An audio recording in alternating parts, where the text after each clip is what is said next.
Hare Krishna. Welcome to Yashoda Tanaya YouTube channel. ఈ వీడియోలో మనం భగవద్గీతకి సంబంధించిన రెండు ముఖ్యమైన ప్రశ్నలకు సమాధానం తెలుసుకొనబోతున్నాం. అసలు భగవద్గీత ఎలా ప్రారంభమైంది? కురుక్షేత్ర యుద్ధం ప్రారంభమయ్యే సమయంలో పాండవులు మరియు కౌరవులు ఎదురెదురుగా నిలబడి ఉంటారు. అప్పుడు అర్జునుడు వాళ్ళని చూసి, వీళ్ళందరూ నా స్నేహితులు, బంధువులు మరియు గురువులు. వీళ్ళను చంపి నేనేం సాధిస్తాను? అలాగే ఈ యుద్ధం న్యాయమా అనే సంకోచంలో పడి శ్రీకృష్ణుడిని ఆశ్రయిస్తారు.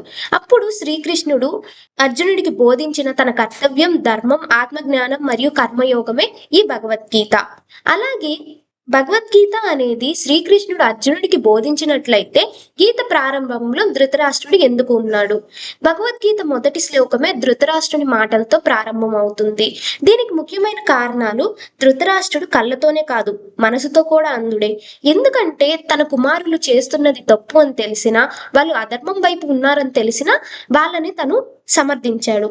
అలాగే తను ఇంకొక మాట కూడా అన్నారు, యుద్ధం ధర్మక్షేత్రంలో జరుగుతుంది, నా కుమారులు ఓడిపోయే అవకాశం ఉంది. అంటే తనకి తెలుసు తన కుమారులు అధర్మం వైపు ఉన్నారు అని. అలాగే ఈ భగవద్గీత అనేది మొత్తం మనం సంజయుడి పాత్ర ద్వారా చూస్తున్నాం. అంటే ఇక్కడ ధృతరాష్ట్రుడికి కనిపించదు, అక్కడ యుద్ధ భూమిలో జరిగేదంతా సంజయుడు ధృతరాష్ట్రునికి చెప్తాడు. ఆ చెప్పిందే మనం ఈ చదువుతున్న భగవద్గీత. ధన్యవాదములు.